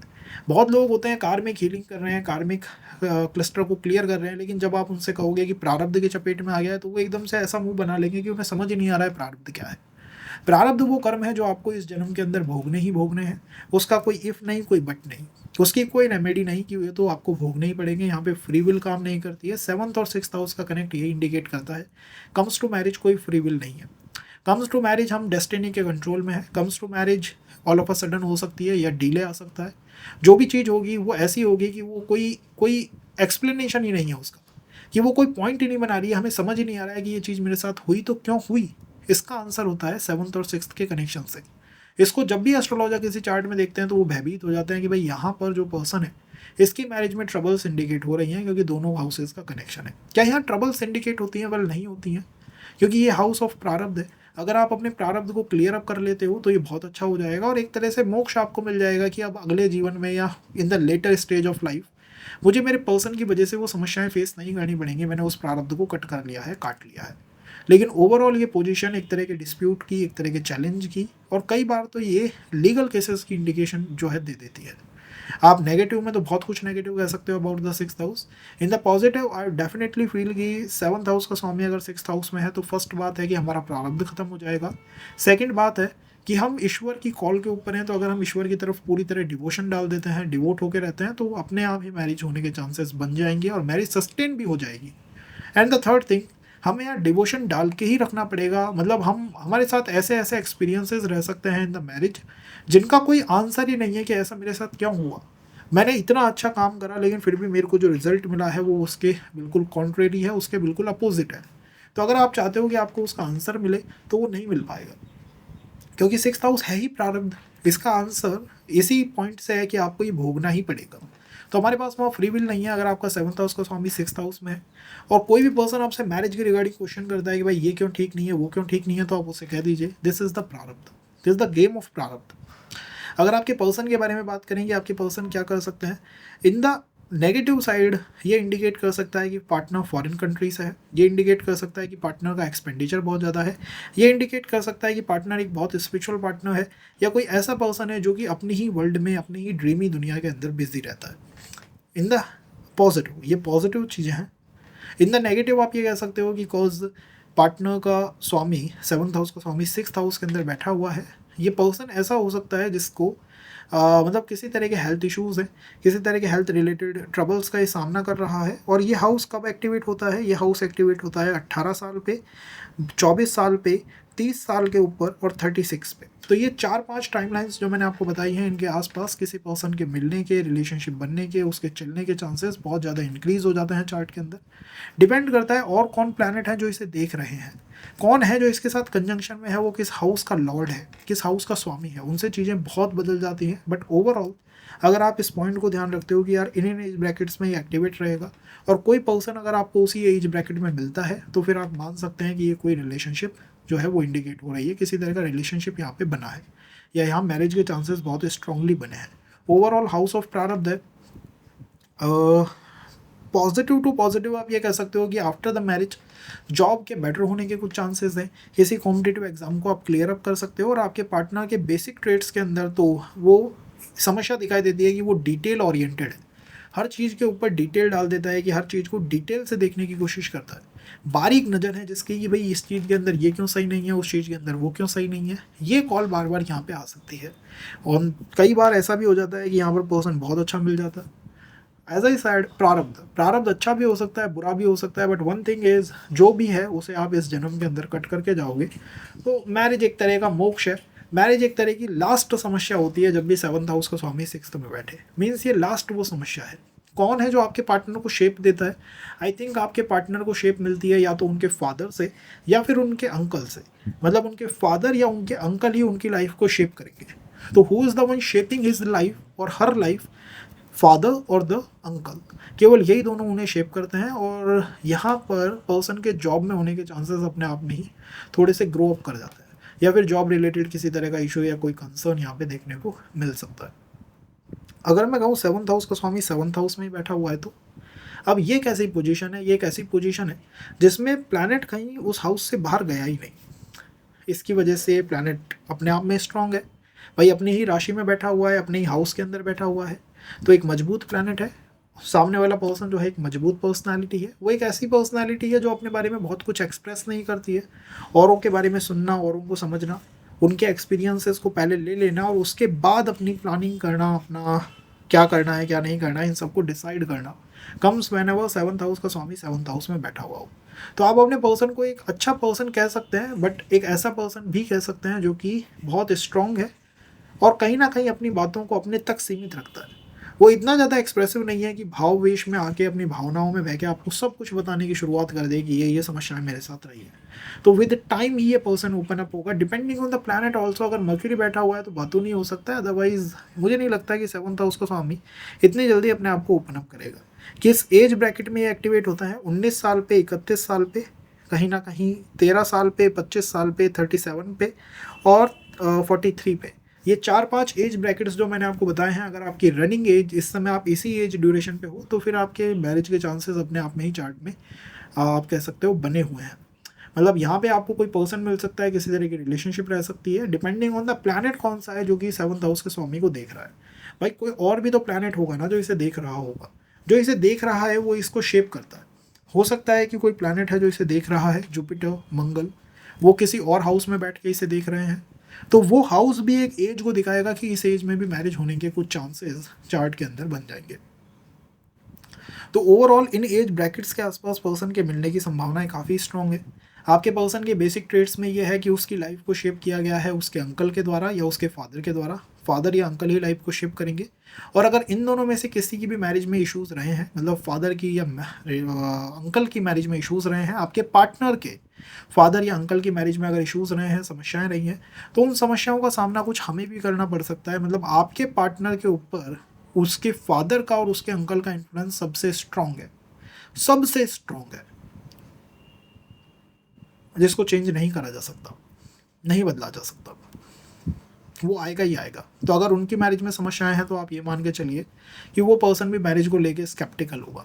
वो भी ये मानेगा कि यार मैरिज जो है वो या तो अच्छी चीज़ नहीं है या फिर इसमें समस्याएं आती रहती हैं, बनी रहती है। इवन आपकी लाइफ को भी आपके अंकल और आपके फादर, उनकी मैरिज, उनकी लाइफ स्टाइल शेप करती है, लेकिन आपके पार्टनर की लाइफ को कम्प्लीटली शेप करती है, फुल्ली शेप करती है। सैटर्न यहाँ पे एग्जॉल्ट करते हैं, तो हो सकता है कि पर्सन जॉब के अंदर है, या फिर हो सकता है कि ये जो पर्सन होगा ये किसी तरह के ऑकल्ट में इंटरेस्टेड होगा, या फिर ये फॉरेन कंट्री से भी हो सकता है, because Saturn somehow becomes the karaka of the 8th house and the 12th house too. तो ये कुछ इंडिकेशंस हैं जो हमें 7th हाउस के स्वामी के 7th हाउस में होने मात्र से मिल सकती हैं। प्लैनेट्स भी देखिए कि कैसा प्लैनेट है कैसा प्लैनेट नहीं है, वो भी बहुत। 7th हाउस का स्वामी अगर 8th हाउस के अंदर बैठा हुआ हो तो गाइस, अगर 7th हाउस में जो राशि आ रही है उसका प्लैनेट अगर 8th हाउस के अंदर बैठ जाएगा तो 8th house going to shape the behaviour, the pattern, the energies you are facing और हैविंग इन योर रिलेशनशिप और in your marriage. 8th house कैसा हाउस है? 8th house is the house of uncertainties. इसके अंदर depth है, इसके अंदर बहुत गहराई है, इसकी गहराई को नापा नहीं जा सकता। इसी तरह से आपके पार्टनर की थिंकिंग, उसके बिहेवियर, उसके पैटर्न्स, उसके मूड स्विंग्स, इनको समझा नहीं जा सकता। उसके अंदर एक सेंस ऑफ अनसर्टेनिटी, एक सेंस ऑफ हिडन और सेंस ऑफ मिस्टीरियस कि भाई कुछ छुपा हुआ है इसके अंदर, ये हमेशा यहाँ पे बरकरार रहता है, बना हुआ रहता है। क्योंकि 7th हाउस और 8th हाउस के अंदर एक कॉमन फैक्टर है कि 8th हाउस भी मैरिज को सस्टेन करने में एक इंपॉर्टेंट रोल प्ले आउट करता है। तो जब भी 7th हाउस और 8th हाउस कनेक्ट करेंगे, पर्सन को ढूंढने से ज़्यादा ये क्वेश्चन बनेगा कि यार इस मैरिज को या इस रिलेशनशिप को सेव आउट कैसे किया जाए, इसको बचाया कैसे जाए। और इन्फ्लुएंस ऑफ इन-लॉज बहुत स्ट्रांगली आपको देखने को मिलेगा इन द मैरिज। उसमें भी मैं मानता हूँ कि आपके पार्टनर की लाइफ को शेप करते हैं या तो उनके फादर या फिर उनके अंकल या उनके फादर ही उनकी लाइफ को शेप करेंगे। तो अगर वहाँ पे कोई स्ट्रॉन्ग पर्सनैलिटी है, स्ट्रॉन्ग मेल फिगर है, स्ट्रॉन्ग फादर या फिर स्ट्रॉन्ग अंकल है, तो आप ये मान सकते हैं कि मैरिज में कुछ ट्रबल्स यहाँ इंडिकेट हो सकती हैं। या फिर अगर फादर और अंकल का behaviour is a good behaviour, society के लिए एक जैसा अच्छा बिहेवियर होता है ये है, तो फिर यहाँ पे मैरिज की जो पूरी वाइब्रेशंस हैं वो इजी वाइब्रेशंस बनी रहेंगी। मीन्स द डिसाइडिंग फैक्टर कौन है? फादर और अंकल। वही उनकी लाइफ को यहाँ पर शेप करने वाली एक एनर्जी देखने को मिलेंगे। Influence of planet moon negative ही यहाँ पे रहेगा, तो आप ये मान सकते हैं कि पर्सन अट्रैक्टिव हो सकता है बस, बट उसके मूड स्विंग्स बहुत स्ट्रांग होंगे। या फिर पर्सन अट्रैक्टिव नहीं होगा और उसके मूड जो है वो काम होगा। एक चीज़ को यहाँ पे लॉस ही देखना पड़ेगा कि या तो पर्सन अट्रैक्टिव बहुत ज़्यादा है लेकिन इसके मूड स्विंग्स, इसका बिहेवियर मतलब मून जैसा, एक एफ्लिक्टेड मून जैसी वाइब्रेशंस देखने को मिलेगी। और थर्ड थिंग में आप कह सकते हो कि 8th हाउस के ऊपर इन-लॉज के प्रभाव के साथ साथ कहीं ना कहीं इसके ऊपर इन्फ्लुएंस आता है 8th हाउस के अंदर चीज़ों को छुपाने का। तो कुछ मिस्टीरियस टाइप की पर्सनालिटी हो सकती है, कुछ चीज़ों को हाइड करके रखने वाली पर्सनालिटी यहाँ पे दिखाई देती है। 8th हाउस अपने आप को कब एक्टिवेट करेगा? 20 साल पे एक्टिवेट कर सकता है, 32 साल पे कर सकता है, 44 पे कर सकता है। और 2nd हाउस अपने आप को एक्टिवेट करेगा 14 पे, 28 पे। तो इन एज ब्रैकेट्स के आसपास आपको आपके रिलेशनशिप्स बनने की, देखने की, उन पर्सन से मिलने की कुछ संभावनाएं इंक्रीज हो जाएंगी। इसी के साथ साथ यहाँ पे बैठा हुआ प्लैनेट और हाउसेज के साथ भी कनेक्ट करेगा, एक्सचेंज करेगा, कंजंक्शन होंगे, एस्पेक्ट होगा। उन चीज़ों से भी आपकी मैरिज की जो डायमेंशन है वो शेप होती है कि साहब ये एज भी मेरी मैरिज को इन्फ्लुएंस कर सकती है, इसमें भी मुझे कोई पर्सन मिल सकता है या किसी पर्सन के साथ मेरा कनेक्शन बन सकता है, कोई रिलेशनशिप रह सकती है। बट ओवरऑल वो डिपेंड करता है कि कौन सा प्लैनेट उसे देख रहा है। 7th हाउस का स्वामी किन प्लैनेट्स के साथ कनेक्टेड है। तो हम चीज़ों को बहुत गहराई पे समझने की कोशिश करेंगे 2nd सेशन में, 3rd सेशन में, 4th सेशन में, कि कंजंक्शन और दूसरे एस्पेक्ट प्लैनेट को कैसे इन्फ्लुएंस करते हैं। हाँ, मैरिज कराने में द दशा of planet Rahu, Ketu, planet moon ये काफ़ी सहायक सिद्ध हो सकते हैं। क्योंकि 8th हाउस में अगर कोई वर्कआउट करता है तो प्लैनेट मून करेगा, राहु करेगा, केतु करेगा, इनका इन्फ्लुएंस ही यहाँ पे वर्कआउट करता हुआ इन्फ्लुएंस होता है। और मैरिज को लेकर पर्सन मैरिज से ज़्यादा उसकी सस्टेनेबिलिटी के लिए चिंतित रहता है कि यार ये सस्टेन करेगी चीज़ या नहीं करेगी, इससे ग्रोथ मिलेगी या फिर ग्रोथ नहीं मिलेगी, या किसी तरह का दाग मिलेगा। क्योंकि 8th हाउस से ब्लैमिश एनर्जीज भी आती हैं, किसी तरह का दाग भी 8th हाउस से चैनलाइज होता है। और यही आपको फियर में डाल सकते हैं, यही आपको चिंताओं के अंदर यहाँ पे पुट कर सकते हैं। अगर 7th हाउस और 9th हाउस कनेक्टेड हो तो 7th हाउस का स्वामी 9th हाउस के साथ कनेक्टेड है। तो 9th हाउस कैसा हाउस है? 9th हाउस एक धार्मिक हाउस है। 9th हाउस आपके भाग्य को रिप्रेजेंट करता है। मैरिज के ऊपर कहीं ना कहीं प्रभाव ऑफ भाग्य सबसे गहरा आता है। अब आप इसके पॉजिटिव ट्रेड को इस तरह देख सकते हैं कि आपके पार्टनर के आने के बाद आपका भाग्य अनलॉक हो जाएगा, और नेगेटिव ट्रेड में इस तरह देख सकते हैं कि 7th और 9th हाउस का कनेक्शन अगर थोड़ा सा भी बिगड़ गया, किसी नेगेटिव प्लैनेट ने उसे देख लिया, तो पहली मैरिज का यहाँ सस्टेन करना नेक्स्ट टू इम्पॉसिबल हो जाता है। पहले रिलेशन का यहाँ सस्टेन करना नेक्स्ट टू इम्पॉसिबल हो जाता है। आपका पर्सन ऐसा होगा जो कि अपने ही स्वभाव के अनुसार कार्य करेगा, अपने पैटर्न्स के अनुसार ही चलेगा, और उसमें किसी तरह का चेंज नहीं आएगा। नो मैटर आप उसको कितना भी समझाने की कोशिश कर लीजिए, बट वो वही करेगा जो उसको सही लगता है। ये कुछ प्रॉब्लम्स रहती हैं, या ये कुछ अच्छी बातें आप कह सकते हैं कि अगर इसमें कोई भी एफ्लिक्शन नहीं है, कोई नेगेटिव प्लैनेट इसे देख नहीं रहा है, कोई 6th हाउस या 8th हाउस का लॉर्ड इसको इन्फ्लुएंस नहीं कर रहा है, तो ठीक है। लेकिन अगर कर रहे हैं तो फिर आपका पार्टनर आपके भाग्य को कुछ चोट दे सकता है, कुछ अवनति करा सकता है, भाग्य की ग्रोथ को डाउन कर सकता है। अगर लुक्स ऑफ द पर्सन की बात है या उसके बेसिक बिहेवियर की बात है, तो उसके अंदर basic behaviour of a teacher दिखाई देता है। किसी गुरु के या टीचर के ट्रेड्स होने की संभावनाएं सबसे प्रबल है। और क्या वो चीज़ें हैं जो मैरिज को शेप करेंगी? आई थिंक आपका कम्युनिकेशन कैसा है, आपके सिबलिंग्स की कितनी संख्या है, और आपकी विल पावर कितनी स्ट्रांग है। ये 2 से 3 चीज़ें आपकी मैरिज को शेप करने वाली हैं। आप कई बार ऐसे भी लोग देखोगे कि जिनके सिबलिंग्स बहुत ज़्यादा हैं। मान लीजिए आप एक पर्सन हो जो मैरिज के लिए जाना चाहते हो, आपका पार्टनर पता है किस चीज़ से सबसे ज़्यादा प्रभावित है? आपके विल पावर से, आपके कम्युनिकेशन के स्टाइल से, और आपके सिबलिंग्स की संख्या से। हो सकता है उसको आपके ज़्यादा सिबलिंग्स पसंद ना आए या कम सिबलिंग्स पसंद ना आए, किसी भी तरह की थिंकिंग उसकी हो सकती है, लेकिन ये थर्ड हाउस है जो कि आपकी मैरिज को, उसके आउटर एक्सपीरियंस को शेप करेगा। तो मैं बहुत चीज़ें कहने की कोशिश कर रहा हूँ, आपको समझ तभी आएगा जब आप इसकी बेसिक से देखोगे, क्योंकि अब हम कई हाउसेज को कनेक्ट करके चलने की कोशिश कर रहे हैं। पार्टनर को शेप कौन करता है, उसको डायरेक्शन कौन देता है, ये सब कौन है जो इसको बताएगा कि लाइफ कैसे चलेगी। यहाँ पर आई थिंक फादर का इन्फ्लुएंस काफ़ी स्ट्रॉन्ग दिखाई देगा। फादर ही हैं जो इसकी लाइफ को शेप कर रहे हैं, तो आप ये मान सकते हैं कि फादर ही वो पर्सन है, वो पर्सनालिटी है जो लाइफ को शेप करते हैं, और धीरे धीरे ये पर्सन अपने फादर के ही पैटर्न्स को रिपीट करता हुआ दिखाई देगा। अगर इनके फादर की मैरिज में भी कुछ ट्रबल्स रही हैं, कुछ प्रॉब्लम्स रही हैं, या उनका बिहेवियर ठीक नहीं रहा है, तो आपको ऐसे पर्सन से बचना चाहिए, दूरी रखनी चाहिए। अदरवाइज चीज़ें ठीक है। 9th house is the house of foreign also, 9th house is the house of भाग्य ऑल्सो। तो फॉरेन से किसी पर्सन के मिलने की, या फिर अगर आप किसी गुरु को बना लेते हो और धार्मिक कार्यों में लगे रहते हो, या कोई धार्मिक प्रोग्राम को ज्वाइन अप कर लेते हो, धार्मिक संस्था को ज्वाइन अप कर लेते हो, तो मैरिज के होने की संभावनाएं थोड़ी जल्द हो जाती हैं, कि जल्दी हो सकती है। फिर भी कब कब आप मान सकते हैं कि यार इस पर्टिकुलर टाइम से मैरिज की कुछ वाइब्रेशंस चैनलाइज हुई हैं। तो अगर आपकी एज इस समय, आपकी रनिंग एज 15 साल है, या फिर आपकी रनिंग एज 21 है, या फिर आपकी रनिंग एज जो है वो 27 है, या फिर आपकी रनिंग एज 33 है, या फिर आपकी रनिंग एज 39 है, तो आप मान सकते हैं कि मैरिज के कुछ चांसेस आपके चार्ट के अंदर बने हैं। ये गाइस कंप्लीट बात नहीं है, क्योंकि और भी हाउसेज होंगे, प्लैनेट्स होंगे, कंजंक्शन होगा जो कि आपके 7th हाउस के स्वामी को इन्फ्लुएंस करेगा। जितनी चीज़ें हो पाएंगी उतनी हम कवर अप करने की कोशिश करेंगे। तो आप सेकंड और थर्ड सेशन के लिए भी हमारे साथ जुड़े रहिएगा, और हो सके तो आप अपने चार्ट के अंदर बताइएगा कि कौन सा वो प्लैनेट है और किस हाउस का वो स्वामी है जो आपके 7th हाउस के स्वामी को देख रहा है। कि मेरे 7th हाउस का स्वामी मंगल है और गुरु साहब इसे देख रहा है, गुरु is the Lord of the 10th house. तो ये बहुत इन्फ्लुएंस करेगा आपकी मैरिज के टाइमिंग को, आपकी मैरिज के ट्रेड्स को, उसके पैटर्न को। अगर 7th हाउस का स्वामी 10th हाउस में बैठ जाए तो 10th हाउस क्या है? 10th हाउस क्रियमान कर्म है। 10th house is the house जो कि आपको इस जीवन के अंदर रिस्पॉन्सिबिलिटीज़ के बारे में बताता है, आपकी ड्यूटीज़ के बारे में बताता है। क्योंकि 7th हाउस का स्वामी 10th हाउस में बैठा है, मैरिज एक तरह की ड्यूटी हो सकती है, एक तरह की रिस्पॉन्सिबिलिटी आपके शोल्डर्स पे है मैरिज। आपका पार्टनर जैसे ही आपको मिलेगा, आपको उससे मिलते ही अपनी रिस्पॉन्सिबिलिटीज़, अपनी ड्यूटीज़ की याद आने लगेंगी। मेरे पास ये भी काम है, वो भी काम है, वो भी काम है।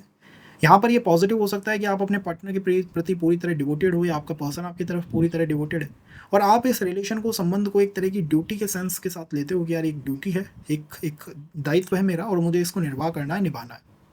इन द नेगेटिव ये हाउस ड्यूटीज़ के बारे में बताता है, रिस्पॉन्सिबिलिटीज़ के बारे में बताता है। तो कई बार लव मैरिज में या रिलेशनशिप्स के अंदर 7th हाउस और 10th हाउस का जो कनेक्शन होता है वो मेलेफिक हो जाता है। उसका सिंपल सा रीज़न है कि पर्सन कई बार अपने परिवार के प्रति भी अपनी ड्यूटी देखता है कि यार ये जो कार्य है ये शायद मुझे मेरे परिवार के ही इन्फ्लुएंस से करना चाहिए, या उनके ही प्रभाव से करना चाहिए।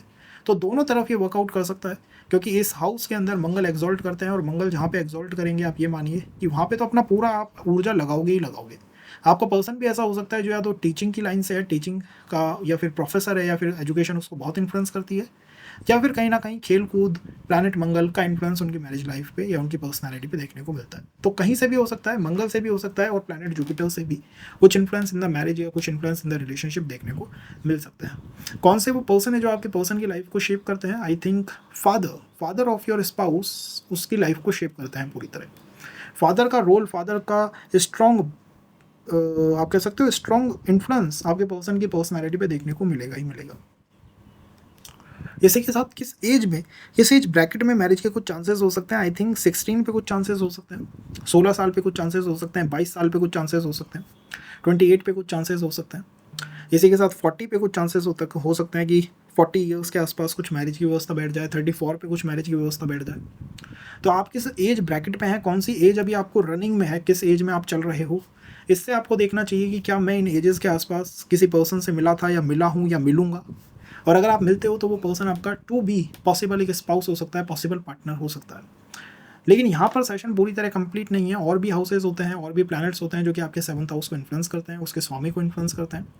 उनकी वजह से मैरिज की ड्यूरेशन, मैरिज का टाइमिंग, मैरिज की जो बातें हैं वो थोड़ी बदल सकती हैं।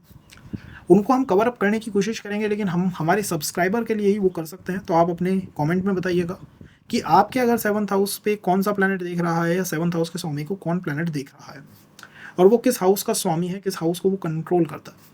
उससे हम चीज़ों में और डेप्थ डाल सकते हैं, और हम देख सकते हैं कि इन टाइमिंग्स के आसपास मैरिज के चांसेस चार्ट में बहुत स्ट्रांगली बन सकते हैं। अगर हम 11th हाउस की बात करें कि 7th हाउस और 11th हाउस कनेक्ट हो गए, 11th हाउस लाभ है, 11th house means gains. 11th का मतलब है कि लाभ होंगे, ग्रोथ मिलेगी, इससे मुझे लाभ प्राप्त होगा ही होगा। आपके 11th हाउस और 7th हाउस का कनेक्शन हो गया।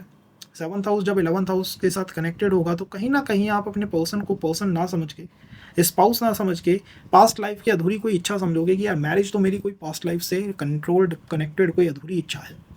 क्योंकि 11th हाउस की जो इच्छाएं हैं ना वो 3rd हाउस जैसी नहीं है। 3rd हाउस में भी इच्छाएं होती हैं, लेकिन 11th हाउस है पिछले जीवन की अधूरी इच्छा। 7th हाउस और 11th हाउस का कहीं भी संबंध हो जाए, मैरिज एक तरह से पिछले जीवन से चली आ रही अधूरी कोई इच्छा है जिसको कंप्लीट करने की पर्सन लाइफ आफ्टर लाइफ कोशिश करेगा। तो यहाँ पर वो काफ़ी ड्रीमी हो सकता है अबाउट द मैरिज की मैरिज ऐसी होनी चाहिए, वैसी होनी चाहिए, पर्सन ये होना चाहिए, वो होना चाहिए। काफ़ी चूजी आप बन सकते हो कि नहीं ये ऑप्शन नहीं चाहिए, सेकंड ऑप्शन चाहिए, थर्ड ऑप्शन चाहिए, या ऐसा पर्सन ही मेरे को चाहिए अपनी लाइफ के अंदर। क्योंकि इस हाउस से सोशल मीडिया आता है, इस हाउस से आपका फ्रेंड सर्कल आता है, इस हाउस से कहीं ना कहीं आपके फाइनेंशियल सेक्टर्स आते हैं। तो इन 2 से 3 सेक्टर्स का इन्फ्लुएंस मैरिज में सबसे स्ट्रॉन्ग देखने को मिलेगा। किसी ऑनलाइन प्लेटफॉर्म पे मिल सकते हो, एफबी पे मिल सकते हो, इंस्टा पे मिल सकते हो, कहीं एस्ट्रोलॉजी के किसी प्लेटफॉर्म के अंदर आप अपने पर्सन के साथ, पार्टनर के साथ टकरा सकते हो। सोशल मीडिया बहुत गहराई से इन्फ्लुएंस कर रहा है आपकी मैरिज लाइफ को, बहुत तेज़ी से इन्फ्लुएंस कर रहा है। आपकी पर्सनैलिटी ऑनलाइन कैसी है, आपकी प्रोफाइल ऑनलाइन कैसी है, ये आपकी मैरिज को इन्फ्लुएंस कर रहा है। ऑफलाइन अगर आपकी प्रोफाइल बहुत अच्छी है लेकिन ऑनलाइन आप कहीं प्रेजेंट ही नहीं हो तो भी मैरिज के लिए ठीक नहीं है। क्योंकि ऑनलाइन आपकी पर्सनैलिटी कैसी है, ऑनलाइन आप कैसे दिखाई देते हो, ऑनलाइन आपकी ग्रोथ, आपकी पर्सनैलिटी कैसे शो करती है, ये आपकी मैरिज के फ्रेंड को इन्फ्लुएंस करता है। इससे आपका पर्सन निश्चित रूप से प्रभावित है। फ्रेंड सर्कल से कोई पर्सन कनेक्ट कर सकता है कि यार साहब ये तो मेरा फ्रेंड ही है, मेरे फ्रेंड की वजह से मैंने कनेक्ट करा है। या फिर आप मान सकते हैं कि इस हाउस में क्योंकि मैरिज एक अधूरी इच्छा है, उसके होने में डिले देखने को मिलेगा, कुछ समय जो है उसके अंदर लगेगा ही लगेगा। बहुत जल्दी हो पाए इसकी संभावनाएं बहुत कम है, बहुत ही कम चार्ट्स के अंदर या केसेस के अंदर वो जल्दी की संभावनाएं यहाँ बैठती हैं। ये हाउस अपने आप को एक्टिवेट करता है 23 के आसपास। तो 23 में आप मान सकते हैं कि 23 साल के आसपास कुछ चांसेस बन सकते हैं। इसी के साथ साथ कुछ चांसेस 17 ईयर्स पे रह सकते हैं, 17 साल पे, 23 साल पे, 29 साल पे, 29 पे, और 23 साल पे इट मीन्स 35 पे और दोबारा चांसेस बनने की संभावना हो जाती है। 41 पे कुछ चांसेस बन सकते हैं। तो अगर आपकी रनिंग एज इन ब्रैकेट्स में फॉल कर रही है तो कहीं ना कहीं आपका आपके पर्सन के साथ मिलना इन एज ब्रैकेट्स के आसपास हो सकता है। इसी के साथ और भी प्लैनेट्स होते हैं जो कि आपके 7th हाउस को या 7th हाउस के स्वामी को इन्फ्लुएंस करते हैं, कंजंक्शन होता है, नक्षत्र एक्सचेंज होते हैं, बहुत सारी चीज़ें हैं। लेकिन जितनी जितनी चीज़ें बनती जाएंगी उतनी उतनी एजेस पे आपके साथ कोई पर्सन कनेक्ट करता जाएगा या किसी किसी पर्सन के साथ आप कनेक्ट करते जाओगे। इसीलिए आपने देखा होगा कि अगर 7th हाउस का स्वामी कंजंक्शन लगा के बैठा हुआ है, उसके आसपास कंजंक्शन हो रहे हैं, कई प्लैनेट उससे जुड़े हुए हैं, देख रहे हैं उसे, तो मैरिज के चांसेस बार बार बनेंगे। और अगर अकेला बैठा हुआ है, कोई उसे देख नहीं रहा है, बिल्कुल अकेला है, किसी दूर हाउस में बैठा हुआ है, तो मैरिज के चांसेस कम बनेंगे। रिलेशनशिप्स काफ़ी रह सकते हैं बट मैरिज के चांसेस कम हो जाएंगे। ये उन केसेस में भी होता है जहाँ वीनस के साथ तो प्लैनेट्स का कंजंक्शन है, रिलेशनशिप्स काफ़ी हैं, लेकिन 7th हाउस का स्वामी अकेला बैठा हुआ है, इट मीन्स वो मैरिज में इंटरप्ट नहीं कर पाते हैं। तो आप इसे किसी भी तरह से देख सकते हो, किसी भी तरह से समझ सकते हो। द थिंग इज कि इन एज ब्रैकेट्स का बहुत इन्फ्लुएंस आपकी मैरिज के ऊपर आता है। सेकंड सेशन में हम इसे और प्रिसाइज कर देंगे कि अपने सब्सक्राइबर के लिए कि हमारा कोई पर्सन है, अगर वो इस सेशन को देख रहा है और उसके चार्ट में 7th हाउस और इसके प्लैनेट के ऊपर इन प्लैनेटों का इन्फ्लुएंस है, तो किस किस एज ब्रैकेट में मैरिज के चांसेस बन सकते हैं, या हम आपको टेबल ही प्रोवाइड कर देंगे कि आप अपने आप से ही खुद से ही जज कर लीजिए, देखना हम सिखा देंगे। So that we can do for our subscriber. But आपको करना क्या होगा, कमेंट में बताना तो होगा, इतना तो बताइए कि हाँ ये चीज़ हमें देखनी है या जाननी है। तो 11th हाउस को हमने कवर अप करा है, अब हम 12th हाउस की तरफ चलते हैं। 11th हाउस में ये भी देखिएगा कि 7th हाउस का स्वामी अपने से 6th जा रहा है। ये थोड़ी अच्छी वाइब्रेशन नहीं है क्योंकि सप्तम भाव का स्वामी अपने से नॉट 6th, अपने से 5th जा रहा है। और 5th के बारे में मैंने आपको बताया कि चीटिंग और ट्रॉमा ये 5th हाउस की बेसिक समस्या है। तो जब भी 7th हाउस और 11th हाउस कनेक्ट होंगे, या तो आप ये चाहोगे कि मुझे जो पर्सन मिले वो पूरी तरह डिवोशन करे, मेरे ऊपर पूरी तरह डिवोट हो जाए, या फिर ये पर्सन चीटिंग कर जाएगा, धोखा दे देगा, इस तरह का फियर यहाँ पे लगने की बहुत संभावनाएं गहरी हो जाती हैं। तो मैरिज को मैं अच्छा मानता हूँ यहाँ पर 7th हाउस और 11th हाउस के कनेक्शन से, बट आप समझ सकते हैं कि ये कनेक्शन किसी किसी चीज़ को हर्ट अप भी कर सकता है, और स्पेशली द चीटिंग के फैक्टर अगर कहीं भी इन्वॉल्व हो गए तो फिर प्रॉब्लम्स आएंगी ही आएंगी। आउटर एक्सपीरियंस में आई थिंक आपका पर्सन कितना क्रिएटिव है, कितनी एजुकेशन में उसके पास डिग्रीज हैं, या कितना वो पढ़ा लिखा है, ये भी बहुत इन्फ्लुएंस करता है आपकी मैरिज के बारे में थिंकिंग को। मतलब आप किसी ऐसे पर्सन के साथ ही आई थिंक सो कनेक्ट करोगे जो बहुत क्रिएटिव होगा, बहुत एक्सप्रेसिव होगा, या फिर जिसकी डिग्रीज, मतलब ये आपके स्टेटस को या मैरिज के डिसीजन को इन्फ्लुएंस करने वाले सर्कमस्टांसेस हैं। मैंने क्या क्या बातें करी हैं ये आप तभी समझ पाएंगे जब आप एक बार सेशन को शुरू से देखेंगे, नहीं तो ये सब बातें हवा से जाएंगी, ऊपर से जाएंगी। अगर हम 12th हाउस की बात करें, ये 7th हाउस और 12th हाउस का संबंध है। यहाँ पर पर्सन आपसे एक बार क्वेश्चन ये जरूर पूछेगा कि मैं कहीं ऐसे किसी पर्सन के साथ कनेक्ट कर सकता हूँ क्या जो विदेश से आता है, विडो है, रीमैरिज कर रहा है, क्या ऐसे किसी पर्सन के साथ कोई संबंध हो सकता है? क्योंकि 11th हाउस और 12th हाउस के बारे में जब भी हम सोचते हैं तो हमारे माइंड में यही कॉन्सेप्ट आते हैं कि यार विदेश से आ सकता है, विडो हो सकता है, सेकंड मैरिज हो सकती है, या फिर ये पर्सन जो है वो बहुत ज़्यादा एक्सप्रेसिव नहीं होगा, चीज़ों को हाइड अप करेगा, बहुत ज़्यादा आध्यात्मिक हो सकता है, क्योंकि 12th हाउस की यही तो बारीक बातें हैं। लेकिन 12th हाउस का बेसिक फंक्शन क्या है? 12th house is the house of let go. जब भी कोई चीज़ आपके जीवन से दूर जाती है तो आप 12th हाउस के देखते हो, 12th हाउस के बारे में सोचते हो कि यार ये लेट गो क्यों हुआ, ये चीज़ मेरे जीवन से दूर क्यों गई। एज 7th हाउस और 12th हाउस कनेक्टेड है, ये लेट गो की अप्रोच यहाँ पे लगी हुई है। हो सकता है partner following the let go approach अपने जीवन से आपसे दूर होने की किसी तरह की कोशिश यहाँ करता रहे, तो मैरिज में डिले आना, देरी होना, कम समय लगना 7th हाउस और 12th हाउस के कनेक्शन की वजह से कई बार होता है। आपका पर्सन क्या आध्यात्मिक हो सकता है? वेल यस, आध्यात्मिक हो सकता है। और ये भी हो सकता है कि बहुत कार्मिक पर्सन है, ऐसा पर्सन है जो अपने कर्मों को क्लियर करने की दिन रात कोशिश कर रहा है।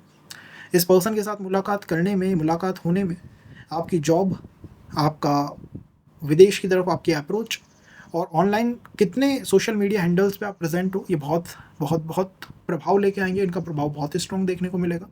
कम्युनिकेशन बहुत वर्कआउट नहीं करेगा पार्टनर के साथ, लेकिन हाँ, जो फिजिकल अट्रैक्शन है वो बहुत स्ट्रॉन्ग आता है जब भी 7th हाउस और 12th हाउस का किसी भी तरह का कनेक्शन हो। फिजिकल अट्रैक्शन यहाँ पे बड़ा स्ट्रॉन्ग बना रहता है। कम्युनिकेशन का वर्क करना बहुत मुश्किल हो जाता है। और आई थिंक आप अपनी जॉब में कितने वेल इस्टेब्लिश्ड हो, आपका पर्सन अपनी जॉब में कितना वेल इस्टेब्लिश्ड है, या फिर आप कितने वो लेट गो की अप्रोच रख रहे हो कि ठीक है यार इसकी इस गलती को भी माफ़ करो, उस गलती को भी माफ़ करो, तभी मैरिज यहाँ पे इजी हो पाएगी। अगर वो लेट गो अप्रोच भी हमने नहीं लगाई तो फिर मुश्किल हो जाएगा। और ये आपका पार्टनर के लिए भी है कि आपका पार्टनर ऐसा हो सकता है जो वो लेट गो अप्रोच लगा के रख के बैठा हो कि भाई हाँ, कोई गलती हुई है तो माफ़ करो और आगे निकलो। कब कब किस किस चांस पे, किस किस टाइम पे रिलेशनशिप या किसी पर्सन के आपकी लाइफ में आने के चांसेस हैं। आई थिंक 18 साल पे, 18 ईयर्स पे कोई पर्सन आ सकता है, 24 ईयर्स पे कोई पर्सन आ सकता है, 30 पे कोई पर्सन आ सकता है। और इसी के साथ साथ यहाँ पर 36 ईयर की एज ब्रैकेट के आसपास भी कोई रिलेशनशिप या कोई पर्सन आपकी लाइफ में आ सकता है। तो अगर आपकी रनिंग एज इन ब्रैकेट्स के अंदर आ रही है तो कोई पर्सन, कोई रिलेशनशिप आपको देखने को मिल सकती है। या कोई ऐसा पर्सन है जिसकी लाइफ को इसके ग्रैंडफादर ने और इसकी बुआ के डिसीजन ने बहुत ज़्यादा शेप करा है। तो जैसे ही आप अपने पर्सन से मिलोगे आप उससे पूछ सकते हो about their grandfathers, about their बुआ। बुआ देखने को मिल सकती है, मतलब इनके फादर की सिस्टर्स हो सकती हैं। और ग्रैंडफादर भी एक इंपॉर्टेंट पर्सनालिटी रहे होंगे और वही इनकी लाइफ को शेप करते हैं। उनके लिए गए डिसीजंस की वजह से ये अपने आप को अच्छा बना पाएंगे या बेकार पाएंगे कि मेरे ग्रैंडफादर ने गलत डिसीजन लिए या अच्छे डिसीजन लिए। और क्या कहा जा सकता है इस हाउस के बारे में? ड्रीमी है, इमेजिनेशंस में रहता है, तो आप हो सकता है किसी आइडियल पर्सन की तलाश कर रहे हो कि जो भी मिले आदर्श हो, या फिर कोई ऐसा पर्सन मिले जो कि that 12th house approach, that dreamy approach है कि साहब ये बहुत ज़्यादा अपने इमेजिनेशंस में, अपने ड्रीम्स के अंदर ही रहता है। ओवरऑल ये पोजीशन बिट हार्श हो जाती है अगर फिजिकल अट्रैक्शन ना हो तो, क्योंकि यहाँ पर अगर रिलेशन सस्टेन करेगा तो अट्रैक्शन की वजह से ही करेगा, और फेल करेगा तो कम्युनिकेशन की वजह से ही फेल करेगा। और क्या कहा जा सकता है? लेट गो की अप्रोच है, तो गलतियों को अवॉइड करते रहिए, माफ़ करते रहिए, तभी रिलेशनशिप या मैरिज जो है आगे चल पाएंगे। जो मैंने आपको एज ब्रैकेट्स बताए हैं, इसके अलावा भी कुछ एजेस हो सकती हैं जो आपकी रिलेशनशिप को या मैरिज को इन्फ्लुएंस करें। लेकिन उसके लिए आपको हमें ये बताना होगा कि कौन सा प्लैनेट है जो आपके इस प्लैनेट को देख रहा है। भाई 7th हाउस का जो स्वामी है उसे देख कौन रहा है? जो उसे देखेगा उस एज ब्रैकेट पे या उस प्लैनेट की एज भी आपके रिलेशनशिप को इन्फ्लुएंस करने वाली एक एज बन के निकलेगी, क्योंकि यही हाउस 26 और 28 दोनों पे एक्टिवेट हो सकता है 12th हाउस। वो डिपेंड करता है ना कि आपके वो कौन सा एज ब्रैकेट लगा हुआ है। मैंने तो ऐसे भी चार्ट्स देखे हैं 26 पे, 28 पे उनके संबंध रहे। उसका रीज़न क्या था? सेकंड हाउस का लॉर्ड 7th हाउस के लॉर्ड को, जो 12वें भाव में बैठा है, उसे देख रहा था, इस वजह से। तो आप अपने सब्सक्राइबर्स के लिए हम ये कर सकते हैं कि आप अपने चार्ट के बारे में बताइए इन द कमेंट, तो हम उसके रिगार्डिंग कोई एडिशनल आपकी हेल्प करें। या फिर ये करते हैं कि हम आपके साथ वो अप्रोच ही शेयर कर देंगे, उसको आप खुद लगा के देख सकते हो कि कैसे इस एज ब्रैकेट्स को प्रेडिक्ट किया जा सकता है कि इसमें कोई रिलेशनशिप या संबंध रह सकता है। इसके अलावा मेल्स के लिए, मेल मेंबर्स के लिए हो सकता है कि उनका शुक्र जिस हाउस में बैठा हो वहाँ पे कोई रिलेशनशिप बन जाए, उस एज पे कोई रिलेशनशिप बन जाए। और फीमेल्स के लिए जहाँ पे जुपिटर है उस एज में कोई रिलेशनशिप बन जाए। तो आप अपने जुपिटर, प्लैनेट वीनस, इनको भी प्लेस करके देखिए। अगर आपका जुपिटर 3rd हाउस में है लेट्स से, तो आप देखिए जब मैंने आपसे कहा था कि 7th हाउस का स्वामी 3रे भाव में बैठा हो, उस एज ब्रैकेट पे भी आपके कोई रिलेशनशिप रह सकते हैं, एक्टिव रिलेशंस बन सकते हैं। तो ये एक अप्रोच होती है चार्ट को रीड करने की। इस सेशन में हमने इसे लगाने की कोशिश करी है। अगर आपको पसंद आएगा तो नेक्स्ट सेशन के अंदर भी इसे ट्राई करेंगे, और नहीं आएगा तो फिर इसको अवॉइड करेंगे।